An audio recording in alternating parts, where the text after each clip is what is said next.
All right, well, I'm going to go ahead and get started. Good evening to everyone. This is definitely a unique experience for me, and I'm sure for all of you. This is our first ever HCMA virtual dinner meeting. Tonight I have the honor of passing the torch on to our next president, Dr. Michael Cromer. Before I do that, I did want to share a few closing remarks. Really, there's just three main things that I want to talk about. First of all, I'm very proud of what we accomplished. This has been obviously a very challenging year, very tumultuous year. It's been an interesting year for sure. Lots of change, and I'm just so proud of the HCMA and of our staff and of what our staff has done to keep us active and relevant and engaged in this crazy year. All of this is brand new to all of us. The Zoom meetings, we've had countless meetings as an executive council, as a board of trustees, a lot of work being done in the background to keep the organization thriving in a time when we can't meet together. And it's just been really remarkable what our office, what Debbie and Elka and the rest of the staff have been able to do in this crazy time. So I just give them just tons and tons of credit. I'm really proud of what we accomplished during my term. We grew our membership. We increased active engagement. We became bigger as an organization. We increased our involvement at the FMA level. We had a successful trip to Tallahassee. We worked with our legislators to try to create some pro-medicine legislation. We really were extremely active, and I'm very grateful to the whole team, the executive council and everyone for all the work that they did.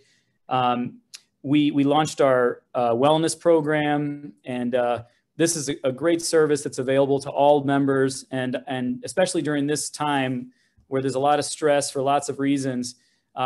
I just want to remind everyone of the availability of our wellness resources, including professional counseling services that are anonymous and free to anyone who is struggling during this crazy time.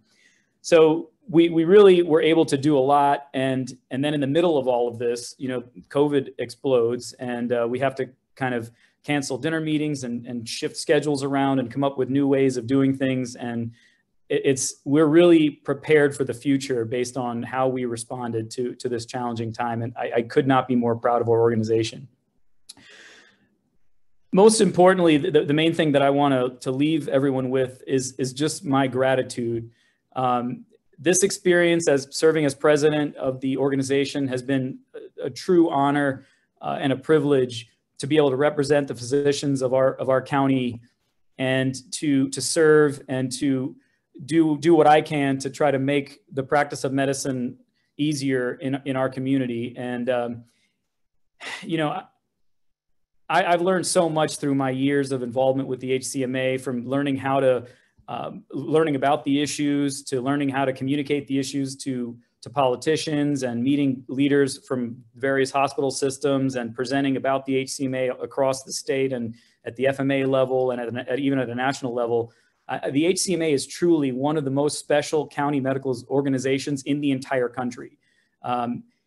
How we've thrived through this process and where we're going, and I don't want to steal any of Dr. Cromer's thunder, but our organization is alive and well, and I couldn't be more proud and honored to have been able to serve in this capacity. So I thank you for trusting me with this responsibility, and I can assure you I definitely did my best to carry the organization forward to the best of my ability.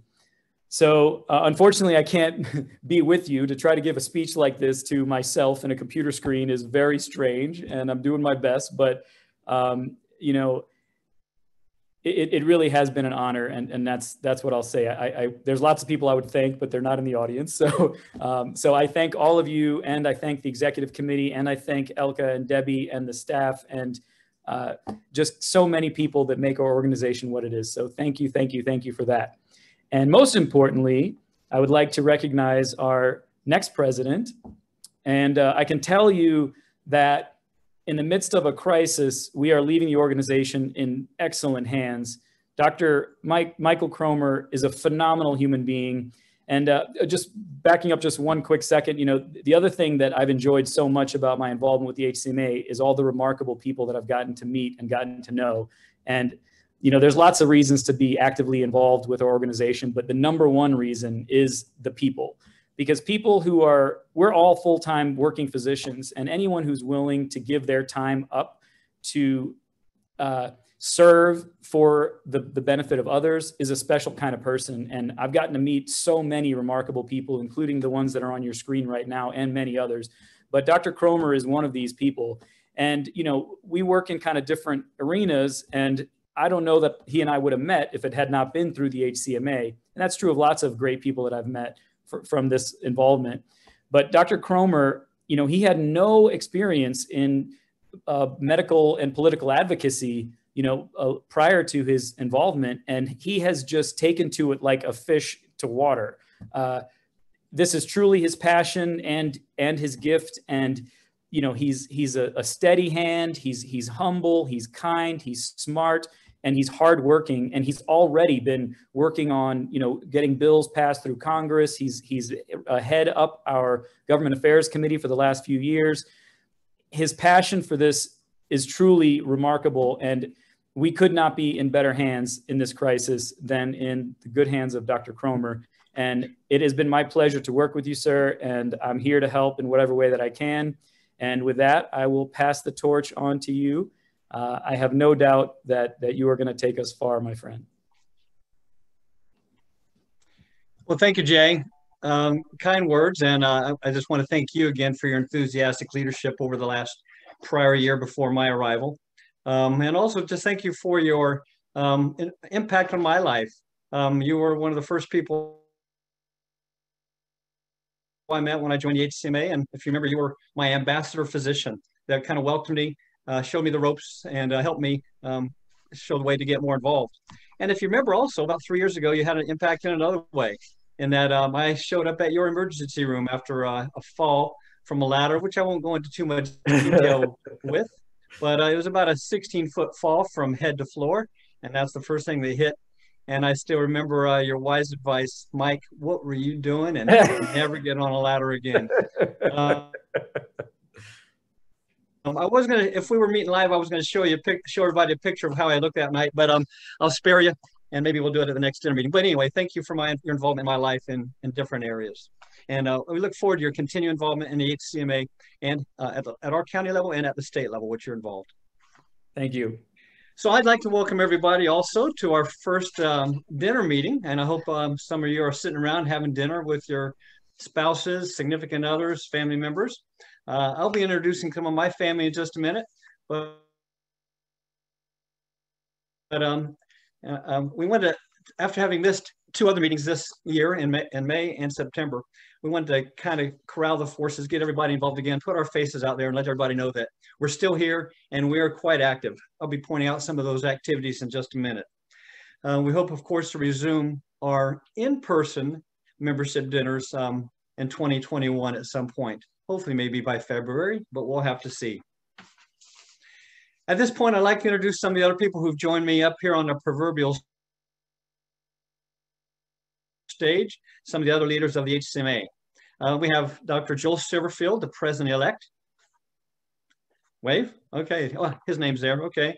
And Dr. Eva Crooke, the vice president. And of course, Jay Rouse, the past president.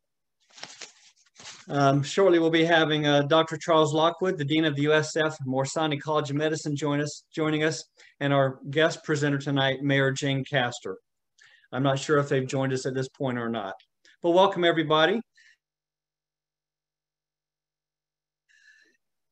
And I want to also say that I have some of my family members joining me tonight. We're having a little dinner party. They're downstairs, and I'm up here in my bedroom making the best of it.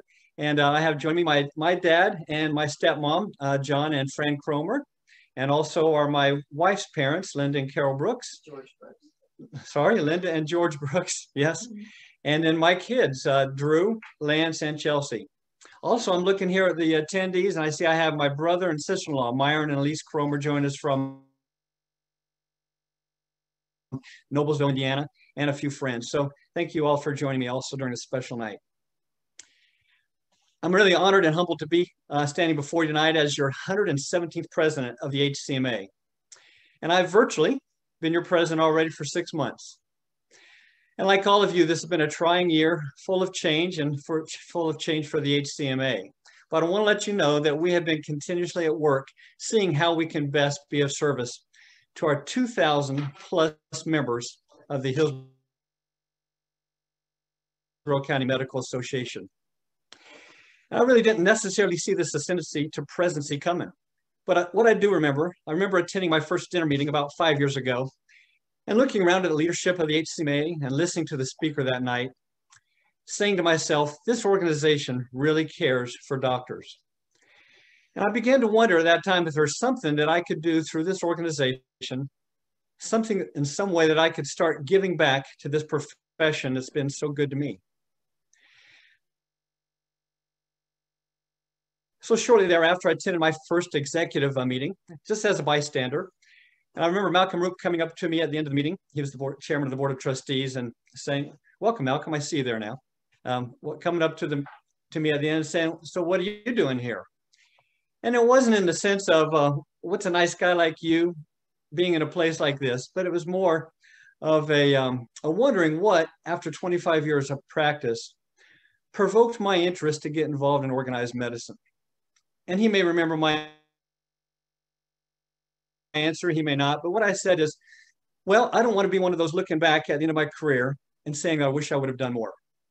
Now, I still wish I would have gotten involved earlier, but I can admonish each of you who are watching tonight, medical students, residents, physicians who may be joining in tonight for the first time, much like I did 5 years ago. Now is the time to get involved in organized medicine. And now is the time to do what you can to protect and to defend your profession. You see, I love the profession of medicine, and I truly feel that it's my life's calling. And I can't ever remember ever wanting to go down any other career path. And I just want to say thank you to my dad, who, while I was in high school, he was a pre-med advisor at Duke University, and he was in a position to guide me with benchmarks and timetables to get into medical school. And then he and my mom were very supportive as I went through the process and the rigors of a medical education. And I want to also say thank you to my wife, Carol, my beautiful wife of 36 years. And she is right here joining us tonight. Thank you. But she's been right beside me every step of the way, helping me pursue my passion and my dreams, even when it meant sacrificing her own. So thank you, Carol. I also want to say thank you. So thank you to my 3 kids, 2 sons, Drew and Lance, and my daughter, Chelsea. They've always been supportive and certainly always understanding. Okay, I'm sure there's some times when I was doing my dictaphone while I was driving or dictating at the meal, that got a little old and all those phone calls. But you guys always understood, and you've made me proud of you for the people that you've become and your character and your love of people. As I stated before, I love my profession, but I see it changing, and some people may see even deteriorating. One thing certainly isn't what it used to be, is that doctor-patient relationship. It certainly isn't what it used to be. With government and insurance companies and computers getting in the way, these are just some of the things that have gotten in the way of the doctor-patient relationship. But I want to tell all of you, especially to you students and residents, there will always be a place in our society for dedicated, caring physicians who are advocates for their patients. There will always be a place for you. You know, during this last state legislative session, which I have been integrally involved here on the HC's behalf over these last couple of years, we saw politics at its best, or some people may say at its worst. And it's concerning the expansion of scope of practice for nurse practitioners. We saw a large group of people voting not for what we felt best, but for what kept them in the good graces of the Speaker of the House. Because for the last 3 years, or even longer than that really, we've been educating legislators on what makes up what we feel is the best model for a healthcare delivery system. It's a team of medical professionals with a physician being the lead of the team. But they saw it a different way. They saw that by letting nurse practitioners practice without supervision, that it will ease the shortage of caregivers, especially in the primary care arena in this state. Well, we'll now be able to see how effective that will be. But what this legislation also did, I feel, was belittle to some extent the educational process of a board certified physician. What it did say was, what you doctors are taking 7 years or more to learn, we're going to let someone else who's had a little over 2 years of training do the same thing as you. And I'm not sure how many med students we have listening in, but what would you think if I came to you and said, you guys are in luck. You don't have to spend the next 4 to 7 of your years in training. You can get your license right now after 2 years. Just think of all the money that'll save in your loans. But don't start taking me too seriously. I'm not suggesting that you guys go out and start picking the legislator for your license at the end of your 3rd or 4th year. But what I am suggesting is that we as physicians need to step up and show our patients and society that there is a difference. There is a difference in our training. There is a difference in the care that we give. Not by bashing another profession that certainly we enjoy working along with, but by lifting up ours, by lifting up our profession. And we need to have more physicians who communicate well, more physicians who give compassionate care. We need more physicians to rise up and be leaders of healthcare teams, whether it be in their clinic setting, in the hospital setting, for their organization, or for a corporation. And I foresee in the future that we'll probably have sort of a 2-tiered system of receiving healthcare. One, possibly a lower cost where the nurse practitioners will no doubt play a larger part. And with their recently added autonomy. And possibly this can be part of a basic health plan that private insurance can offer to make healthcare more affordable for everyone.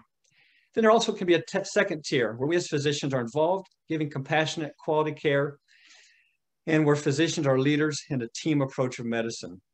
And we just need to show society and legislators that our training is unique and that the care we deliver does make a difference. I've spent about the last 4 years working on a book and writing a book. And it's a general interest book and is good for casual reading for anybody. But my target audience really is high school students and college students who may be considering a career in medicine, especially primary care.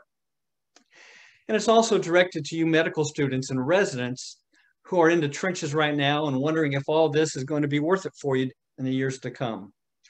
Well, in summary, my book will hopefully bring you to the same conclusion that I have. Yes, it is still worth it. And I wouldn't want to be doing anything else.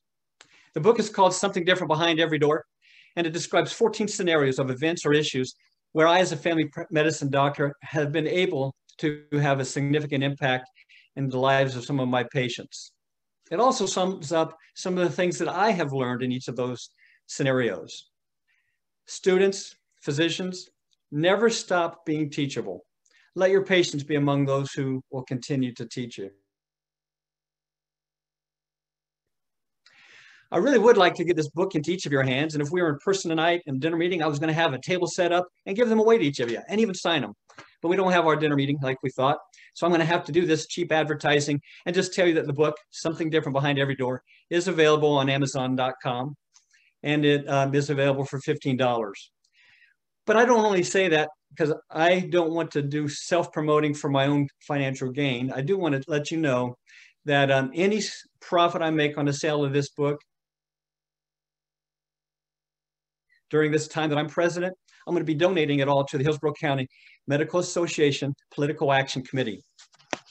Because I want everybody here, in whatever way that they can, to be able to make a contribution by purchasing this book and helping fund an organization and a purpose that's fighting for physicians, our profession, and battling what is best for our patients. It will, by donating money to the PAC, it will continue to allow our organization to be heard in Tallahassee and Washington, D.C. when it comes to healthcare issues. Now, I want to say thank you to those of you who have been taking care of patients, you physicians in the community, members of our organization during this COVID pandemic. You've recognized the priority that patient care is and have been giving patient care while potentially putting yourself at risk. Some of you have been involved in setting policies for your practice, your group, or your organization. policies that would keep both you and your staff safe. Many of you have struggled to acquire personal protective equipment. When patients were reluctant to seek medical care because of fear of the virus, some of you made home visits or offered curbside care. Many of you rapidly adopted telemedicine to both be accessible to your patients and to sustain your practices during this time. These are just some of the examples of ways that our members have adapted, sacrificed, and delivered for their patients in our county. You've gone above and beyond this year, even more than you usually do, for your patients, staff, and community. And I just want to say thank you for that. I would also say a few words about what HCMA has done during these different kind of 6 months that we have had already while I've been president to serve our members. We also quickly had to change and be accessible and useful to our members. With the help of our very capable staff, we went to having virtual Zoom meetings in late March, and every meeting since have been through a virtual platform. We have collaborated with local infectious disease experts and HCMA members and have presented 3 different town hall meetings concerning the facts of COVID-19, the latest updates on the disease, testing, treatment, and vaccine development. We joined forces with other medical organizations here in Florida to be able to procure necessary, affordable PPE for our members and our staff and our patients. We sent out weekly email updates on medical and legislative information that is of timely interest to our members. We held a hurricane preparedness seminar at the beginning of the hurricane season. We vetted local political candidates to get to know them and so that they could get to know us. We also recently held a 2-part, 5-hour financial planning seminar for our members' benefit. Seeing that telemedicine is a thing of the present and something that most of us had been fairly new at, we offered a seminar on the legal and liability ramifications of telemedicine, along with some coding guidelines. Throughout these difficult times, we've made available private and group life coaching at no expense to our members through our physician wellness program. When we facilitated 2 Women in Medicine virtual meetings and have made podcasts of 2 public service announcements, one concerning the importance of wearing masks when in public or going out in large group settings, and the other one, the importance of getting flu shots this and every year. Lastly, the charitable arm of the HCMA. The HCMA Foundation has donated funds to 5 community organizations as part of our efforts to give back to our community as a group. So you see, we've been busy during this difficult time, but I want to say thank you so much to our very dedicated and capable HCMA staff, Debbie, Elka, Jean, and Kay, for coordinating all of this and for all that they do every day for me and our members. Thank you again, and it's been a pleasure working with each of you. So there's still much more to be done. We got the political season getting ready to start, and certainly we'll be involved in meeting our legislators, presenting our issues, going up to Tallahassee as a group, something I look forward to. But I also look forward to leading such a wonderful organization that's truly dedicated to its members and the health of the community that we serve. In closing, I want to encourage each and every medical student, resident physician, practicing physician, and retired physician who may be listening to this broadcast to get involved in organized medicine. You can make a difference. There's a phrase that I saw the other day I'd like to quote. The conviction and actions of one man can overcome the opinion of 100 men. People of action can make things happen. That's my quote. Don't wait 25 years like I did when you can give back to your profession now. And do it now so you can be a part in shaping what the future of medicine will look like. Thank you very much.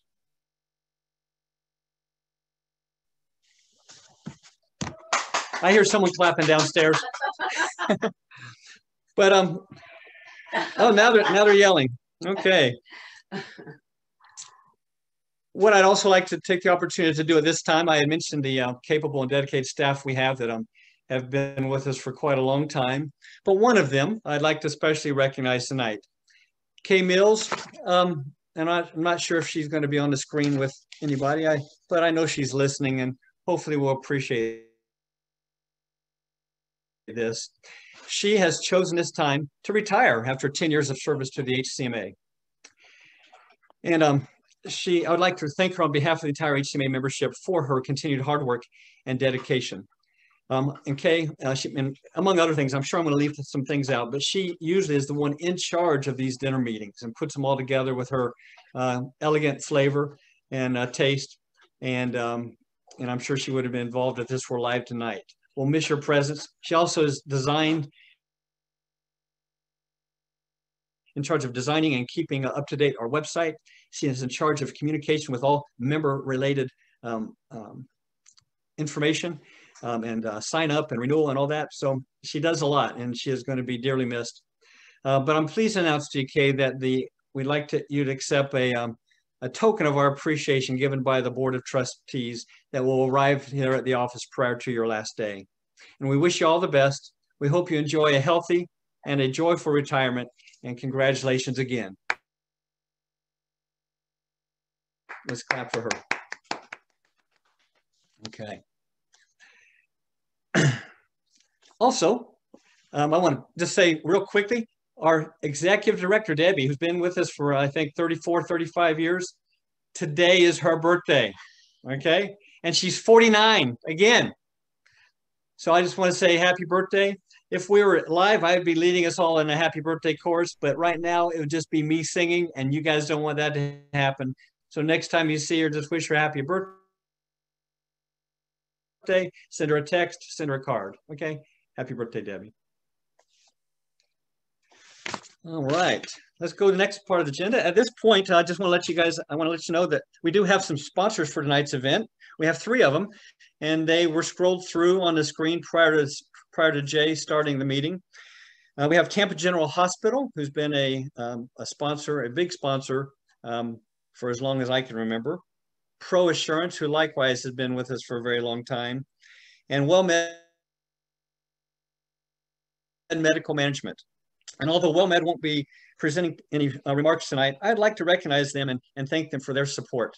Personally, I'm a proud employee of WellMed now for almost 2 years. And I just want to say during this COVID time, they have stepped up big time in providing their staff and physicians with policies, clear policies, PPE for both us and our patients, pertinent information.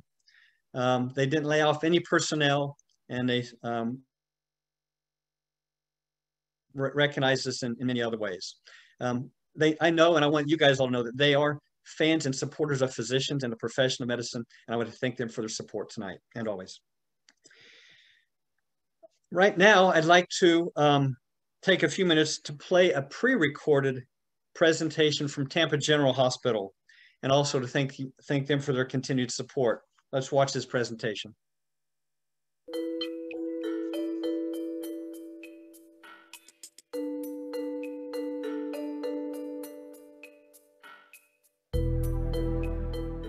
I remember thinking, okay, this is it. You know, this is what we've trained for. This is what we were prepared for. You know, in a weird way, I felt ready. We had a bunch of people who were watching it closely. So if there were signs that it was going to erupt in our community, we already had a set of people who knew how to get mobilized. The laboratory has been an outstanding piece of leadership at Tampa General, working to get rapid test results, to have the best methods of obtaining specimens. We were one of the first in the state to have the ability to test for the virus. We were ahead of the game. We were able to offer testing to our sister institutions, our colleague and our partners in the community, which is a huge deal. There's no question. This is a respiratory virus. It spreads through the air. We need to wear masks. We need to be away from people, and we need to wash our hands. We wear masks because we can't always stay 6 feet apart. So ideally, we distance and stay 6 or more feet apart, but we wear the mask to protect us when we can't do that. I feel that we owe it to our children to model good behavior. Our children and adolescents watch everything that we do. And really, mask wearing and those measures are not political. They're really just good public health. We are in this together. We all do this for each other. Wash your hands, stay home when you're sick, wear your mask, and we do it for each other. And that's how we're going to get past this. When you have to come to the office, everyone should put their mask on when they leave their car. They should walk into the workplace with the mask on. Everybody should have a sanitizer and they should wash their hands. And they should always understand that whenever they're talking to another worker, another colleague, they should wear masks and they should keep their distance. Young children generally have less infection, but it's a little harder to get them to wear masks, to social distance, and to follow the hand washing and all the other mitigation strategies. You can keep them in small groups in a single class. And in general, it's amazing how much they learn and model good behavior. So I think that schools are working really hard to make it as safe as possible, even in the upper grades with changing classes. It is absolutely more important than ever that everyone get the flu vaccine. The flu vaccine is an incredibly safe vaccine. Even if it's not 100% protective, it does tend to decrease the severity of illness so that patients are less likely to wind up sick in the hospital with flu. So, idea of facing a pandemic is one thing, but then idea of facing 2 pandemics is another thing. We've learned to survive and thrive with the COVID-19 pandemic. Will we be able to, still hold it together if flu were to become a major threat this year? This pandemic is really a journey, and we are all on a journey, and we will be changed at the end of this. And our healthcare systems will be changed, and how we treat patients may be changed. It's not going to magically go away. But if everybody does their part, wearing the mask, physically distancing, washing your hands, then we can minimize the impact and allow the pandemic to take place, and then we can move on with our lives. It has taught me in many ways. I've had a lot of moments of personal growth throughout this pandemic, but I think beyond anything, it showed me how blessed I am to have a team that really can roll with it. I'm really, really proud of what we've been able to do as a team to really take care of patients, keep all the other patients who didn't have COVID safe, and keep our team members safe. And it was crazy and a lot of anxiety, but I think we did a great job and are still doing a good job.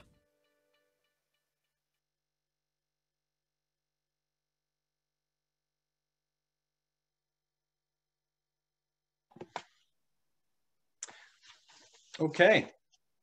I think that was thank you, Tampa General, again for your support over all these years and for supporting this virtual meeting tonight. Mayor Castor will be joining us, I guess, in just a minute. But since I don't see her on the screen right now, let's take this time to also announce our next sponsor for the evening. ProAssurance is HCMA's second sponsor for the evening, and ProAssurance serves as our exclusive benefit provider in the area of healthcare professional liability solutions. They provide a 5% discount on the premiums for eligible members. And at this time, I'd like to invite Chad May, an account executive, to say a word on behalf of ProAssurance. Go ahead, Mr. May. Thank you.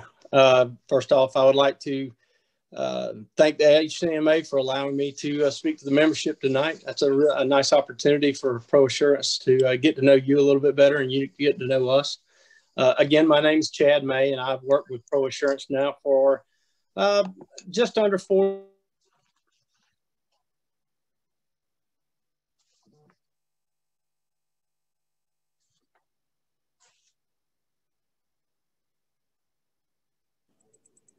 Chad, I think you muted yourself. We cannot hear you, Chad. All right. Is that better? There we go. Okay. Thank you. You're back with us. All right. I don't know what happened. I didn't touch anything, but my screen went black all of a sudden. So anyway, we'll try it again. Just to let you know, I've been with Pro Assurance now for 4 years. And in that time, we've seen multiple changes throughout the markets, in particular in the last 10 years, as you can imagine, 10 months. As you all know, we're definitely living in unique and unusual times. As a whole, healthcare professional liability has seen a dramatic reduction in claims and litigation throughout 2020 for obvious reasons. We're definitely not litigating in courthouses at the moment, so there's been a natural reduction. Thankfully, it would appear that a few of our pharmaceutical companies are close to having some vaccines, and hopefully that will return our communities to being a little bit normal, hopefully, possibly. Once this occurs, we naturally expect an uptick in claims again. However, physicians should feel somewhat confident that suits that are brought against them in terms of contracting or contracting COVID at their facility or at their office, those are usually unfounded. And with, as you well know, that COVID is very difficult to determine exactly when and where it was contracted under normal circumstances. So there's a tremendous difference between an active patient that comes to your office or goes to work or attends church or coaches a child's ball game or even picks up milk at the grocery store compared to someone that is in a assisted living facility or in the hospital.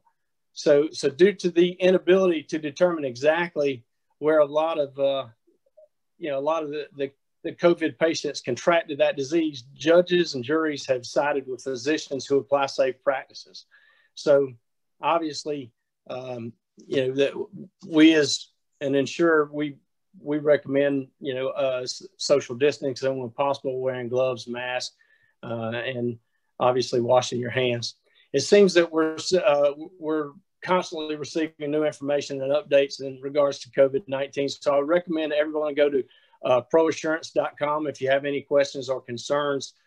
Check out our guidelines for practicing during a pandemic. There's a tremendous amount of information there. Maybe it could answer questions you may have, or even something that you may be a little unsure of. Maybe we could help you with that. On a side note, I would tell you that Pro Assurance still litigates more than most of our competitors combined. So it's our job to protect your reputation as well as your business. And there's a reason for that. Pro Assurance was founded by a physician for physicians. So with that in mind, as a sponsor for HCMA, Pro Assurance offers that 5% discount that you alluded to a little earlier. And I believe that most of you would agree that there is one thing in life that is absolutely constant, and that's change. So as you work yourselves back into a, I guess, quote unquote, normal lifestyle, hopefully post-pandemic, I would ask for you to consider Pro Assurance, because sometimes change can be positive. So take that for what you will. I thank you for the opportunity to speak again tonight, and I appreciate it.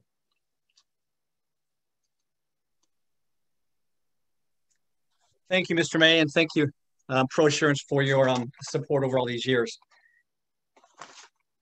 I'd now like to introduce Dr. Charles Lockwood. As most of you know, he's the Dean of USF Morsani College of Medicine. And welcome, Dr. Lockwood, to tonight's virtual dinner meeting. I hope you've had dinner. Have you? I have. Okay, good. So anyway, we always like to hear from you. You're a strong you're in strong partnership with the HCMA and have been for many years, and we appreciate the mutual support that we hopefully give each other. But I'd like you to speak to the members and just let us know kind of what's going on over these last 6 months. I guess mainly in the medical school and in the the rotational area. How is education happening during this COVID environment? Go ahead, feel free to speak. Well, great. Thank you, Michael. Thank you for your really wonderful talk at the beginning of this. I'm home, so my my 1.5-year-old French poodle will contribute her comments as well, since she is extremely loquacious. At any rate, it's been a tough year for all of us. It's been a tough year for the medical school, although kind of on the whole, not a bad one. This is, once again, I'm happy to report that the class that started in August is the most competitive yet. We've had the most competitive students in the state now. I think it's 6 years in a row. And I know it's starting to get tiring when I say this every year, but once again, it's true. We have a cohort of 189 Morsani College medicine students, and they were drawn from a pool of 5,300 students who were the most competitive applicants we've had. They had kind of a record high for their average MCAT scores or their PAs, and it's quite an impressive group. Of the matriculants this year, the median MCAT score was 516, which is the highest yet on record at our medical school. Puts them at the top 6% of all students nationally. So I obviously would not even have been interviewed, or they probably would have looked at my application. This class also has the highest GPA yet on record of 3.83. About a third come from top 20 U.S. News and World Report, which is also another high for us.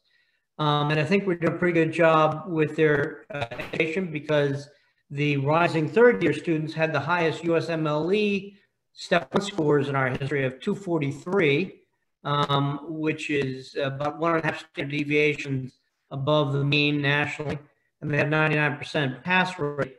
And the new fourth years had the highest Step 2 scores ever in the school's history at 250. Just by comparison, for Step 1, the national average is about 230. So 243 is a pretty good score, and 250, and I think the national average is about 240 for Step 2. So really quite impressive. Virtually all the graduating students did research projects. We are obviously very excited to have the students in the new facility. We initially went to an all online format, and we were able to convert that curriculum in about a week. We had the advantage of having Microsoft partners in the building, because we're a Microsoft Innovation Center. So we did have some cutting edge software and their technicians, and that was a really wonderful kind of stroke of luck. And so we were back by July. We've been doing pool testing on all the students. We test them all regularly. We had no infections among any of the medical students since they returned, 0. They're very compliant with social distancing, with face masks. And obviously when they're outside the facility, they're models of how to do it. Really, really proud of these kids. They are really remarkable. So also proud of our faculty. You saw some of them in action in that TGH video. Our disease docs, the cardiologists, the intensivists have all been working incredibly hard, although pretty much all of us have been working pretty hard. I'm also proud of the fact that they have taken care of some of the folks in the county, or maybe even in the region, with some of the best rates. So we're very, very proud of that. And I think having really started a lot of the therapies early, remdesivir, dexamethasone, heparin, those were started very early in the course of the disease process. We had plasma therapy up within about a week. And obviously we've been doing Eli and Regeneron monoclonal antibodies and they've been used recently. We actually now have 3 clinical trials ongoing, including 2 vaccine studies. So very, very proud of my faculty that are working incredibly hard. And a lot of other things I'm proud of. Within a week of the pandemic, we realized that there would be a big shortage of the viral collecting swab, the flocked Dacron swabs, because the major factory was located in northern Italy. And our radiology department was able to manufacture a 3D printed flocked nasal swab, which when we tested it had better viral recovery than the commercially available one, used FDA approved products, received an FDA EUA, and we released that formula to around the world, really. And the last number I have is that over 50 million of these swabs have been manufactured around the world, including many, many US states, 60 major academic medical centers. Incredibly proud of Summer Decker and her team in radiology for doing that. We managed 3 Hillsborough County COVID-19 testing sites, Ybor City, Ruskin, Plant City. I covered all of them myself at least once a week with medical students and nursing students and PA students and physical therapy students and volunteers amongst their faculty. Our administrators ran all the administrative duties at these testing sites. We tested thousands of our fellow county people, residents. Telehealth, very proud of that as well. We were able to put that up and running within about a week, again with the help of the Microsoft technicians. And we've now done over 100,000 telehealth visits. It reached 100,000 about 2 weeks ago.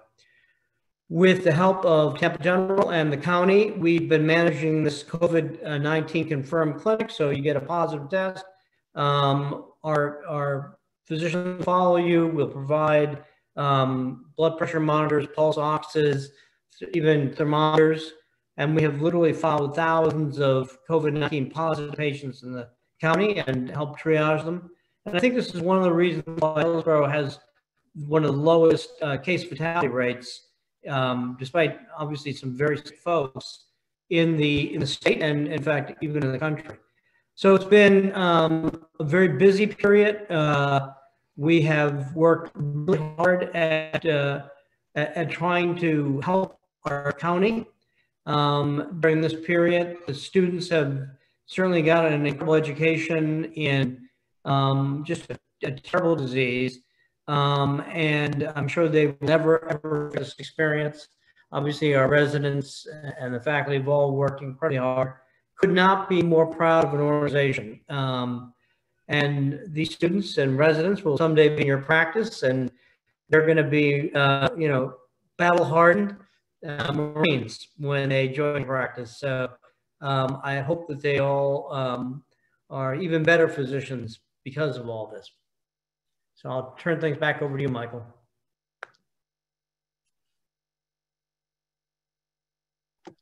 All right, great. I just said thank you for your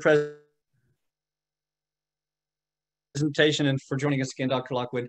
I've opened the chat room for any questions of anything that people might have. Do you have the ability to look at questions there that might come through? If not, if I get some, I'll let you know. My computer's going in and out a little bit.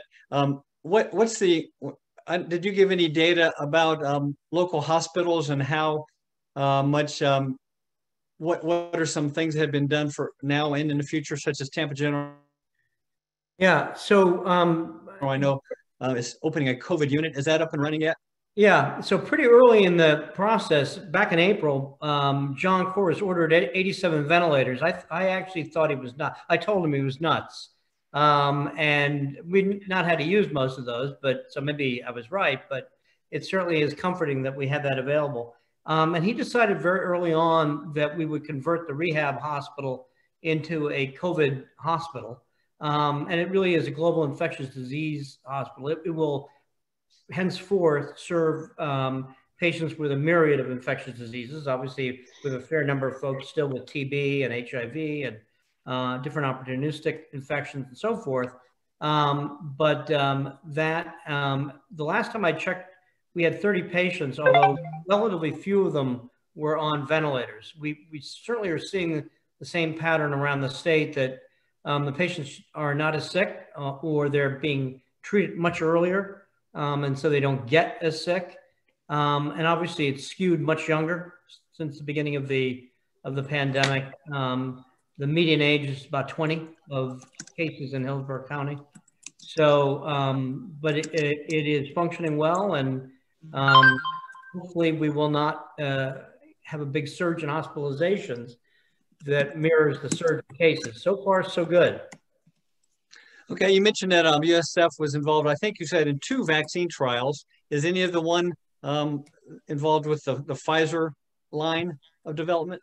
My wife was a volunteer for that one. She drove out to Orlando for the RNA study. We have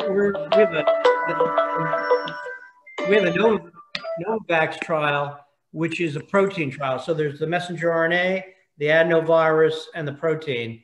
So we have an adult protein trial and also a pediatric trial. Okay. One of the members threw out a question: any progress or updates relating to starting an anesthesiology residency program? I am working. I was working furiously on that before COVID. I did get a little sidetracked, but it is a top priority of mine, and it's something that our students want, and I think, frankly, Tampa General needs. So between Moffitt, the VA, and Tampa General, we think we can definitely support a very strong anesthesiology residency program. Definitely. Any update on when you guys will be fully inside the Waterside building? Well, we're there now. We're using kind of a hybrid approach, so that most of the lectures are still online, but we do have all of our small group learning activity that occurs in the building. As I say, the kids are great. They all wear their masks. They're incredibly compliant. Their dean sometimes is not, and he gets yelled at quite a bit. Someone accused me of being the Donald Trump of deans. I think that was a little harsh, but I do forget, and they remind me. The building is actually getting kind of reoccupied again. Most of the researchers are back in it, and it isn't really bubbling over with activity yet, but you definitely see each week, a few more people, and I can't wait till we're back in full force. Great. I think in just a minute, I'm going to have some of the other panelists maybe speak up on their behalf as far as what their involvement in the HCMA is. But what I'd like to let the members know right now is what's happening politically. Actually, Dr. Crooke, are you in a position as the Government Affairs Committee Chairman to talk about at least 2 of the items that are up before us in the present session? Are you okay with that? Sure. Yeah. Okay, I'll go ahead and be honest with everybody. Our guest speaker has yet to show up. Okay. So hopefully Mayor Castor will be found. We'll be able to find us, and we'll be able to hear from her shortly. But until then, go ahead, Eva. Sure. I'll actually pull up the FMA just released their legislative priorities for the 2021 legislative agenda. It can actually be found on their website. We have a government affairs committee, which I just took over from Dr. Cromer this year to lead. We have our first meeting coming up in a few weeks so that we can hopefully know exactly how the Florida meetings are going to go, whether or not they're going to be in person or by Zoom. And then potentially schedule a trip to Tallahassee, but we do have the very first legislative agenda that the FMA put out, so that we usually mirror. They actually called it the COVID Heroes Package this year. So they're really focusing on legislation that focuses specifically on how the practice has been affected by COVID, which is on the forefront of everybody's mind these days. The biggest topics that I saw were really going to be related to liability. And I think actually one of our presenters from ProAssurance touched on that. There's going to be liability in regard to how physicians need different liabilities for their employees themselves and for patients in the practice, as well as medical care provided during the pandemic. And so there are quite a few pieces in their legislative agenda that address how they want to have legislation pro-physician for the different liabilities that come out of the practicing of medicine right now. And the other are going to be workers' comp reforms. That's something for both physicians and their employees that are also wrapped up into what they're calling that COVID Heroes Package. See if I can find the name of it. They talk about, the ensuring of availability of PPE and trying to secure funds for that as well through the legislature, and a lot on telehealth, which I think is going to be another big component of the legislative agenda. Like you had mentioned, COVID really threw telehealth into the forefront and forced a lot of us to adopt it relatively quickly. Most practices, I think, did a really good job, but there are a lot of unknowns or gray areas in what we currently have for the legislature and the rules surrounding telehealth. So they really want to get some clarification for that to help protect physicians and to hopefully continue telehealth with some parity when it comes to reimbursements from insurance. And interestingly, that I saw in there, because it's been something that we as the HCMA have really been fighting for the last few years, there's information tied into their agenda regarding prior authorizations and kind of limiting some of the paperwork that has to go through. And I think that we might be able to piggyback on the pandemic with the changes in how we practice to be able to utilize the change in healthcare in general to support why we need to eliminate some of the barriers for practicing medicine quickly, efficiently, and with prior authorizations that are a little bit more streamlined. Mm-hmm. I know, like many of you that who know that the telemedicine restrictions, some of the restrictions that existed before the COVID were lifted, as far as people don't have to go to a building that has a secure computer. They also started paying on parity within person visits. And certainly if those things continue, it'll make the future of telemedicine brighter and more accessible to everybody. Okay, well, Eva, great job. Thank you on spur of the moment presentation. Dr. Lockwood, I'm going to bring you back in just a minute. There's a question here. I know the COVID-19 pandemic has kind of been everybody's focus, because everybody's attention, much on the news, et cetera. But how about any insight into any other major research projects that the medical school is working on? Anything else in the research area? Other than COVID. I mean, there are quite a bit of different major research projects. I think in neurology, I would say a couple of really exciting clinical trials in ALS and another one in Huntington's chorea involving siRNA infusions into the cerebrospinal fluid. That's a fairly exciting one. There are a lot of different clinical trials in neurology, and so I don't want to miss any, but I found those two to be quite fascinating.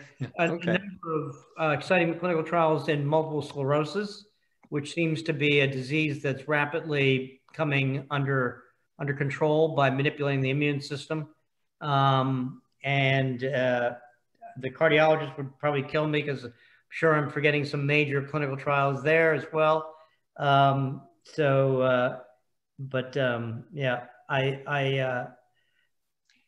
how about in the cancer area? Do you know about that?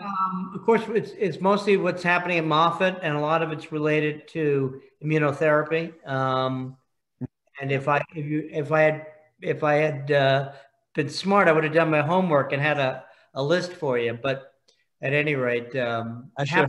Next time. It's all COVID all the time, Michael. I understand. Well, at this time, I was also. No, go ahead, Dr. Silverfield. I was going to ask Dr. Lockwood.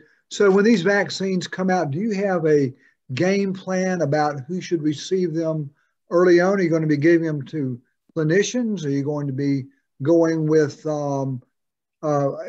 What sort of a hierarchy do you see going forward with these vaccines? Yeah. So, well, Scott Rifke's, our Surgeon General, has a protocol that is probably in line with what the White House Task Force is also going to recommend, or whoever the new task force is. Although David Castor is a dear friend, it was the person that recruited me to Yale, so I have a lot of confidence in him. And basically, the first tranche are healthcare providers. I guess that's reasonable. My wife objected to that immediately. The second tranche will be first responders and folks over 65, those with comorbidities, and then the third would be the general population. I see the mayor. So I cede the rest of my time to the mayor. My apologies, Dr. Lockwood. The storm has taken an unexpected right, so I was on the phone with the emergency management, and my apologies. Oh, I understand. Thank you, Mayor Castor. This is Dr. Cromer. I'm the president of the HCMA. Thank you, Dr. Lockwood, for temporarily being on the hot seat there and filling in. But now I would like to officially recognize and introduce our special guest for this evening, Mayor Jane Castor, which all of us know. Thank you for joining us. I know that your time is valuable, and anytime we can hear from you, we consider ourselves special. So thank you for joining our virtual dinner meeting tonight. Yes. As most of you know, Jane Castor is the 59th mayor of the city of Tampa. She's local. She was born and raised here. She graduated from Chamberlain High School right down the road here from my house, and attended the University of Tampa on an athletic scholarship. Doesn't say in your bio what sport that is. You might want to tune us all into that. But then she went on to join the Tampa Police Department and worked her way up from a beat cop to Tampa's first female chief of police. She served in that role for 6 years. Last year, she was elected as the mayor for the city of Tampa. And with that introduction, I'll turn the floor over to the mayor. She's going to be speaking tonight, and look forward to hearing. The title is Transforming Tampa's Tomorrow by Lifting Up Local, if that's still the topic in this busy evening for you.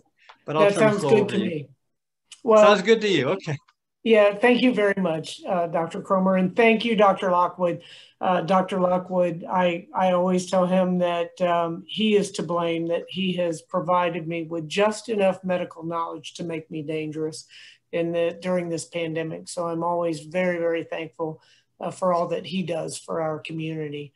I will talk a little bit about Transforming Tampa's Tomorrow and our platform here in Tampa and some of the progress that we have been able to make, and then open it up to questions.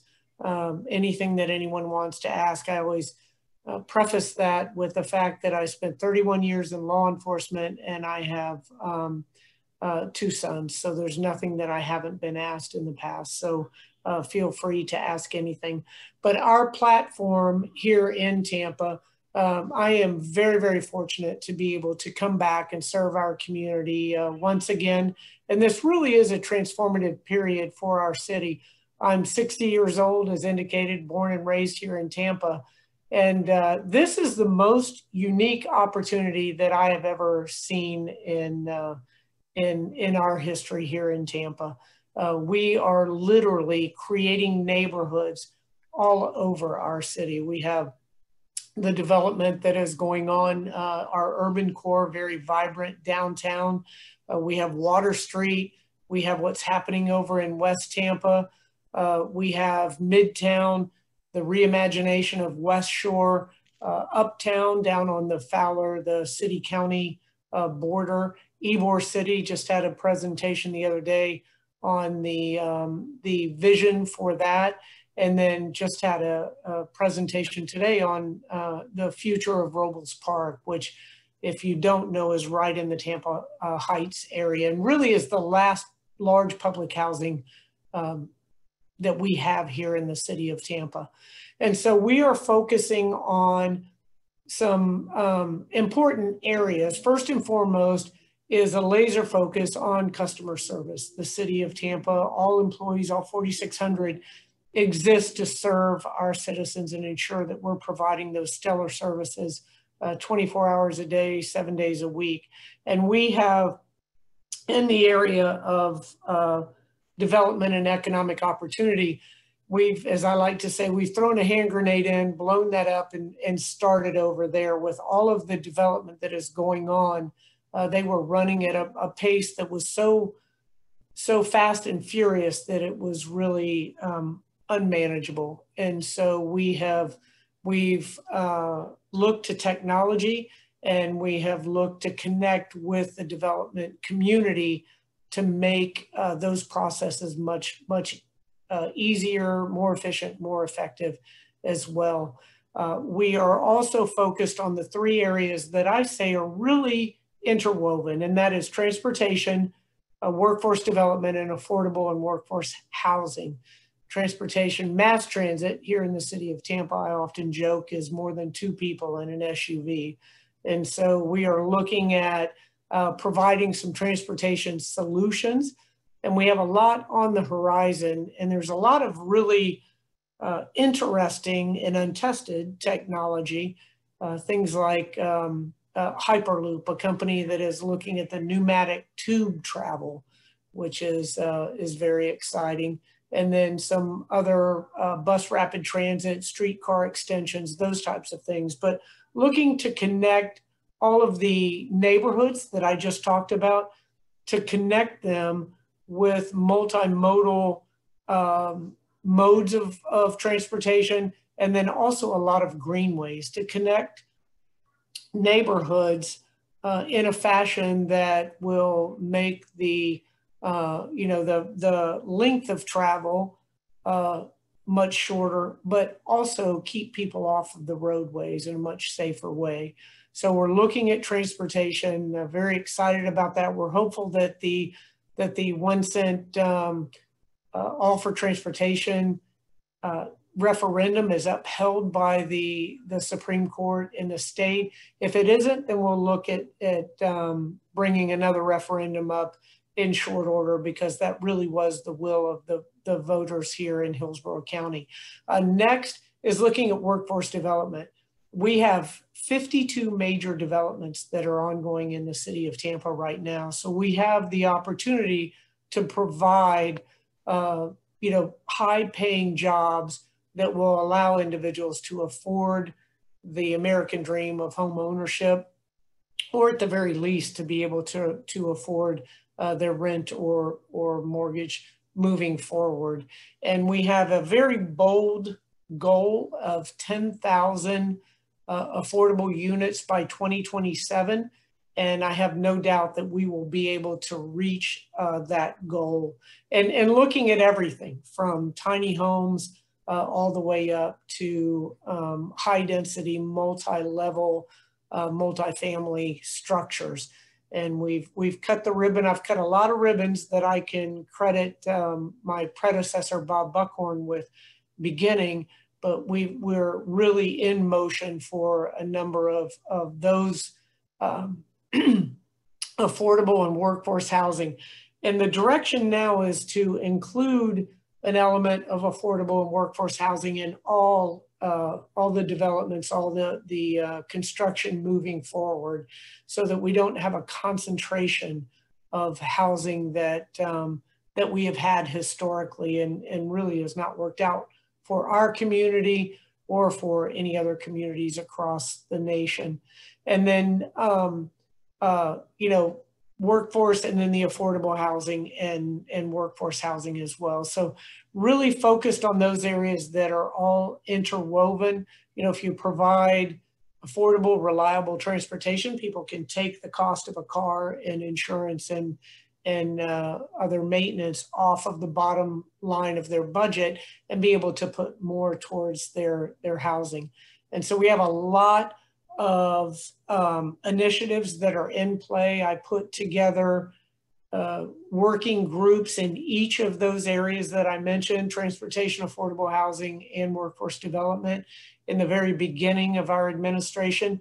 And each of those groups crafted a roadmap for us to move forward on, and we're making great progress in each of those areas. With the pandemic, as I've often said, there on the application for mayor, pandemic was not mentioned anywhere in that application. But you deal with whatever it is that you encounter, and I'm very proud of our community and the way that we have come together with Dr. Lockwood and the medical community, which quite often is in competition. If you look at our medical facilities, they on a average day, they would be in competition, but during the pandemic, they have all come together to look for the different approaches to ensuring that people can survive COVID-19, but also looking at ways to be able to test and to address any type of surges that we have had in our community. So very, very proud of our approach to COVID-19 on that level. And then also helping out economically. We're in a very good position here in our community. When I talk to other mayors across the nation, I understand what a great position that we are in, but we haven't gotten through this pandemic yet, either from a health standpoint or from an economic standpoint either. We're seeing the uptick in the number of positive COVID-19 cases, and then we haven't seen the fallout from the economic impact. But we have a very diverse portfolio. I happen to be in Orlando this morning to make a presentation to a tourism and conference group worldwide.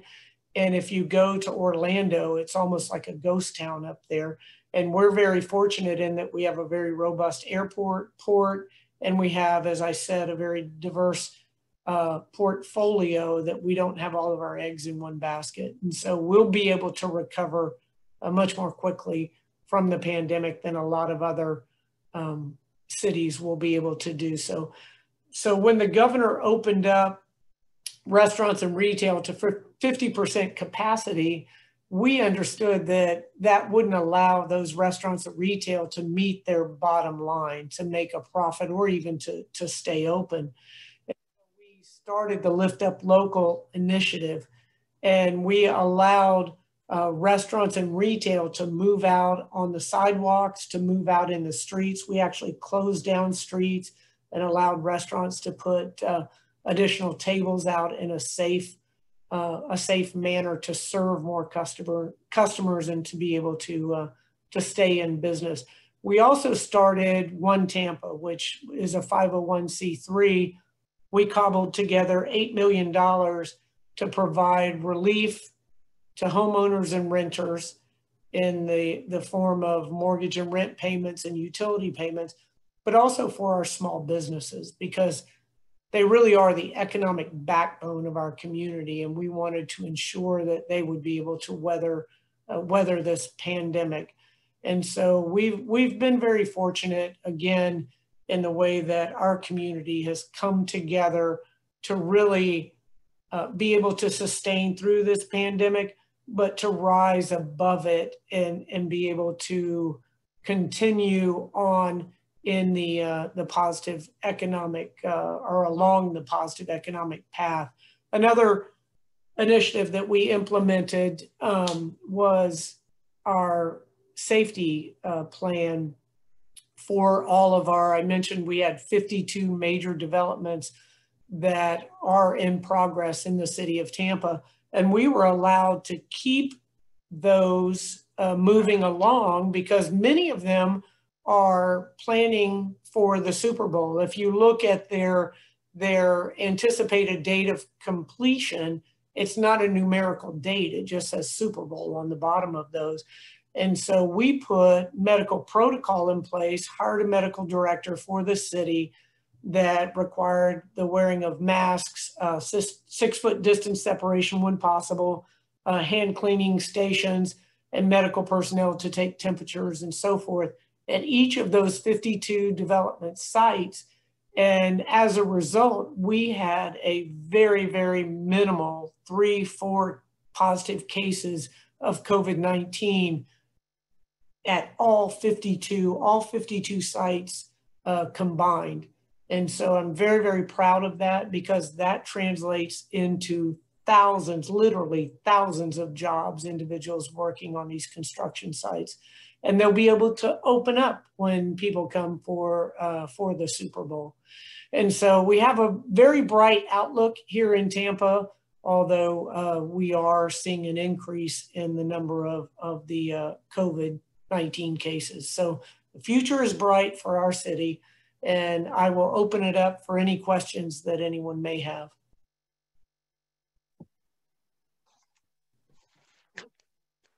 Thank you, Mayor Castor. Thank you very much. And we know that we're in good hands with you at the helm. I'd like to ask, I got a question, yes. So how do you see? Some of the panelists, you have some questions you'd like to ask? Go ahead. I do. Mayor, thank you so much for your time, and I know how valuable it is. So we've got two big events coming up, Gasparilla and Super Bowl. How do you see those being modified in light of the COVID?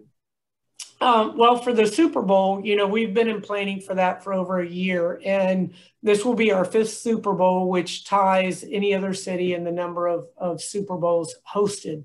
We're very good at these large events, but there clearly are some unknowns in that equation. As far as the fan experience, all of that will be outdoors, and it will be spread among our parks, Waterworks Parks, Julian B. Lane, Curtis Hickson, and Cote and Chobe. And we'll have water taxis and the River Walk and so forth for individuals, again, all outdoors in the safest possible scenario.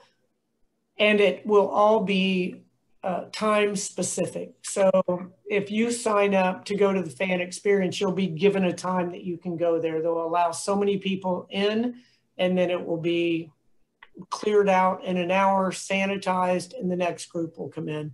So very safe in that manner. As far as the Super Bowl is going to happen, there's no doubt about that. And prior to Sunday night, I was kind of hopeful that the Bucs would be in that Super Bowl, and they may still be, but that wasn't the best showing we had Sunday evening.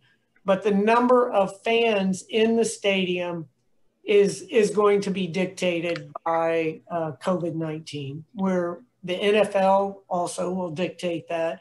Right now, we are planning for 20,000. We can go from 20,000 fans to 70,000. But the handle that we have on the pandemic as the Super Bowl approaches will really determine the number of fans that we can safely have inside the stadium. As for Gasparilla, which is 1 week prior to the Super Bowl, a week and a day prior to the Super Bowl, we have 2 dates for that. The first date will be the last Saturday in January, and the second date will be in April. That we have a little less control as far as the crowd is concerned. And clearly we've seen in the past when we ask people to socially distance and stay as safe as they possibly can, there in some instances hasn't been adherence to that. So we have a backup date for the Gasparilla Parade in April. You're welcome. Thank you. Any other questions from the panelists? Dr. Rao. Hi there, Mayor Castor. Great to see you. Hey, good to see you. Yeah, I'm a fellow Chamberlain chief, and yes, we many years younger than me, but still Chamberlain chief. So I also had a question about it's been a challenging year, and this is the first chance I've had to see you and speak with you, and I want to applaud you on the work that you've done to, it's been quite a year for all of us. And as you may recall, I'm an emergency physician, and in the ER, Yes. it's been pretty crazy too since March. Mm-hmm.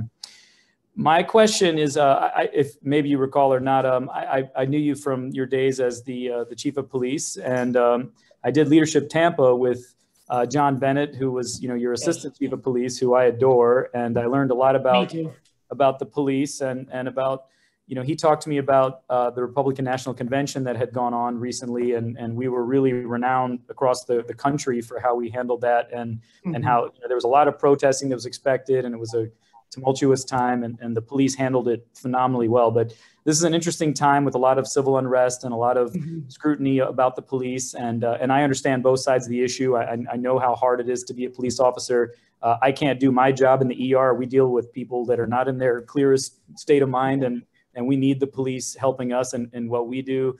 I've heard reports that morale is quite low with police these days because of all the abuse they're kind of taking. I've also heard that people are not kind of going into law enforcement because of some of this, and I can understand that. But I also understand the other side of the issue, and that there are necessary reforms that need to be made. So, I'm curious where you stand on this, and where Tampa stands, and how we're moving forward with that issue. That's a great question, and great comments as well, because it really is a time, again, that is unique to me personally. I spent 31 years in law enforcement, and one of the things that's unique about law enforcement as a profession, I'll use the medical profession as an example. If you look at public perception of physicians, it's always very high. Physicians are held in very high esteem. If a physician made a mistake and a patient died, individuals still hold physicians in very high esteem. They may think, well, maybe that individual shouldn't be a doctor, but most doctors are great. If you look at public perception of law enforcement, it really looks like an EKG chart. If a police officer is killed in the line of duty, everyone supports law enforcement. A police officer, like the murder of George Floyd, there's not a police officer in the nation that hasn't been blamed for the murder of George Floyd, regardless of where they're at geographically. And so that's just a reality that law enforcement accepts. And it's sort of an ebb and flow. And you're right, there are officers that, are in a position that they don't really want to step out there because they're going to be judged as a whole, and oftentimes on the actions of other individuals that really should not be in law enforcement. But we're very lucky here in Tampa in that we have a very good relationship with the community. We changed the way we police back in 2003. And as a result, we teamed with the community. I would often say to the groups that I spoke to that, there's close to 400,000 residents in the city of Tampa. There's less than 1,000 police officers. So you keep crime out of your neighborhood with our help, not the other way around. And the community really stepped forward. And as a result, we've been able to make Tampa one of the safest cities its size in the entire nation, reduce crime by over 80%. And so that really is unprecedented. And it is a tribute to that relationship of the citizens working with law enforcement. But the community determines what type of law enforcement that they have. And so one of the things that we did after the murder of George Floyd is we brought the community individuals from activist groups, academics, people from all walks of life to 3 community meetings that were a half a day on Saturdays. And we brought in a moderator and really asked the community, what do you want? What do you expect from the police department? It's easy to say, defund the police. That's something you can write on a sign and, it looks great, but what does it really mean? The police department, their budget, over 90% is personnel. So when you talk to individuals about defunding the police and you say, okay, do you want the officers taken out of your neighborhood? The resounding response is, no, I don't want officers taken out of my neighborhood.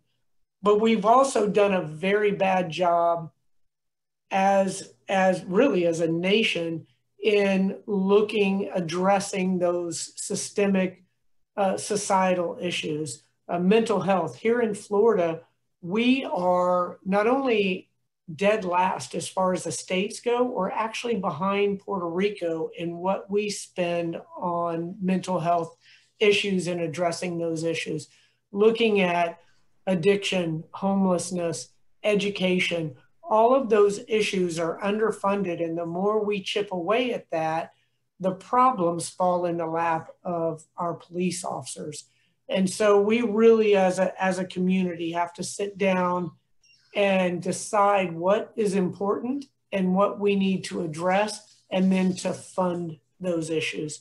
The police department has, as a matter of fact, they just put out a request for information from different mental health experts, and we're going to hire not only individuals that can assist out on the street with the calls for service, but that's not enough to say we put 4 mental health experts out for the size of our city to serve 400,000 individuals when you never know 24 hours a day, 7 days a week when those calls are going to come in. And so one of the ways that we were successful in reducing crime is through analysis, basically crunching the data that comes in. And so that's what the police department is going to do also, is to hire additional analysts that will look at these calls for service that involve mental health issues, and to look at, okay, we had 10 calls to Jane Castor's address in the past where she was in some type of mental distress. And so instead of waiting for that call for service to come in, we will provide the preventative services to ensure that they have the wraparound services, they're taking their medication, whatever it is that's necessary to avoid that call that may end up in some type of use of force from the police department. And so I'm very excited about that particular program. We're also putting in place, the county has responsibility for the majority of social service response, but we have the majority of the issue with homelessness in the city of Tampa. And so we're getting ready to stand up a homeless shelter that will have wraparound services that can serve up to 300 homeless individuals, and hopefully lift them to the position where they can be productive members of our community once again. And we hope to have that open by Thanksgiving. So there's a lot of work to be done, but I always look for the silver lining in everything that happens. And I think with this civil unrest, what it has resulted in for me as a very positive aspect is, in the past, nobody really gave a thought to what the police department did. You know, you paid your taxes, and in essence, it was just keep bad people away from me. And, you know, I don't know how you do it or why you do it, but just do it. And now it's put more of a focus on law enforcement, and the community is more aware and more involved in what their police department does each and every day. And with that said, I'll let everybody know that we have 2 citizens academies every year, and you can go and basically go through sort of an overview of your police department and what officers are tasked with doing every single shift that they report for duty. And over 90% of that is social service provision. And we, to your point of individuals not being interested in going into law enforcement, we have had no issue whatsoever with hiring officers. Matter of fact, we have 5 or 6 individuals that are chosen to be Tampa police officers from every 100 or so that apply to be a police officer. So we're very fortunate in that respect. But that's a great question and a very, very timely issue here in our community. Thank you for that. And thanks for being with us, and thanks for all the work you're doing. We appreciate you. My pleasure. My honor, actually. Okay. Mayor Castor, thank you again for your time tonight. Thank you for your leadership, and thank you for your commitment to our city. Yes, thank you very much. And my apologies again for being late. And thank you, Dr. Lockwood. I owe you more than I did before this call. And let's hope that we don't get, that storm doesn't take too much of a right turn tomorrow. But I said that storm Ida was sort of the definition of the spaghetti model, right? That thing has been all over the place. Unbelievable. But thank you all for what you do to keep our community healthy and safe as well. I appreciate it. Anytime you want me to appear, I'll be more than happy to. Okay, and please feel free to reach out to us if there's anything that we as an association can help you with in any of your endeavors. Will do. Okay. You guys take care. Thank you. Okay. Before we conclude tonight, I'd like to give out a special presentation. Back at the end of 2019, the Executive Committee voted on the HCMA Outstanding Physician of the Year nominee. And the award was supposed to be presented in February of this year, but because we also wanted to be a surprise, the award recipient happened to be out of the country and wasn't at that dinner meeting. Well, little did we know that COVID was on the horizon, and our next two dinner meetings got canceled also, but the award's been safely tucked away in the rooms of the HCMA office. And tonight we'd like to make that presentation. Without further delay, I'd like to recognize the 2020 HCMA Outstanding Physician, Dr. Thomas Bernasek. There he is in the center of, hopefully, your screen and my screen. And Dr. Bernasek served as a mentor to me, but also the association's 115th president back in 2018. And his exemplary leadership contributed to a very successful year. And in all situations, and we did have some doozy situations that year, his noble character and his easygoing demeanor remained unchanged regardless of the complexity of the issue. And his leadership style has always been bold, yet succinct, but yet respectful. And he believes that less is more in some situations, and the importance of not losing focus in your goal and the course of action to get there. And he believes in honesty, obligation, and results. Dr. Bernasek spent much of his time and energy with membership endeavors and partnership continuity, knowing that the importance of HCMA's relevance to our members and for the community. Many of us can remember the many interesting speakers that we were able to secure that year, and most of that was thanks to the connections that Dr. Bernasek had. We had the photographer, Carlton Ward, we had General Ann Dunwoody, the award-winning author, Michael Connolly, and his speaker achievements have certainly been difficult to match since then. Most of all, we've been very fortunate to have Dr. Bernasek's continued leadership and support even after he was the president.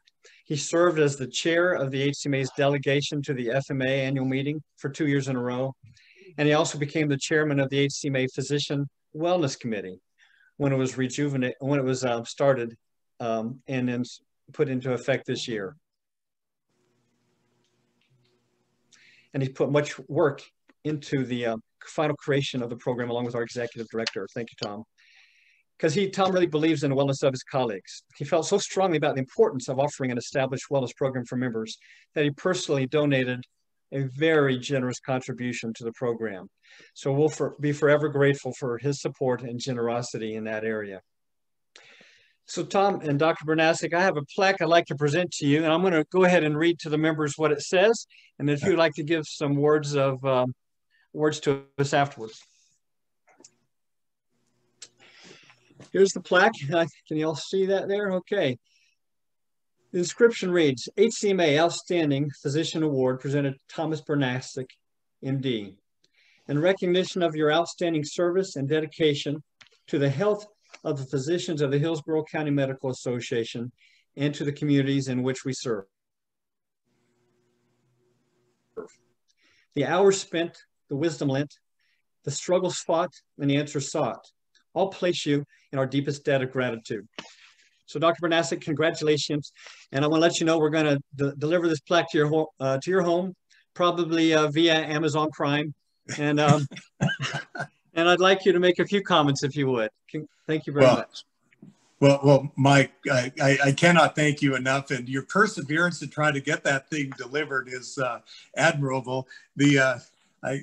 Poor Debbie, I spoke with her last night late because I had this WebEx of this national lecture we were doing today, and I thought she was going to shoot me if I did Vegas. So I just God bless you for your perseverance.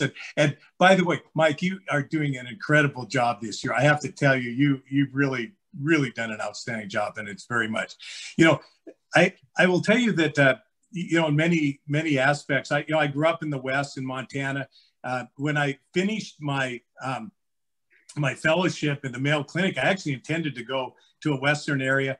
And one of my mentors said, go down to Tampa, check it out. And, I just feel like I've had this fortune by, maybe not as much by design, but just being lucky to kind of, amble my way to the right spot. And so I came to the University of South Florida. We had a political blow up. We started Florida Orthopedic Institute. And, the Phoenix rose from the ashes. It's done well. We now have 100 surgeons in the group. And I will tell you that mentors along the way, Dr. Lockwood, for example, had the wisdom to basically include our group as faculty at University of South Florida. I have to tell you, I just view that as an incredible honor. So Charlie, thank you for that. And I have been blessed to be part of the board of Tampa General Hospital.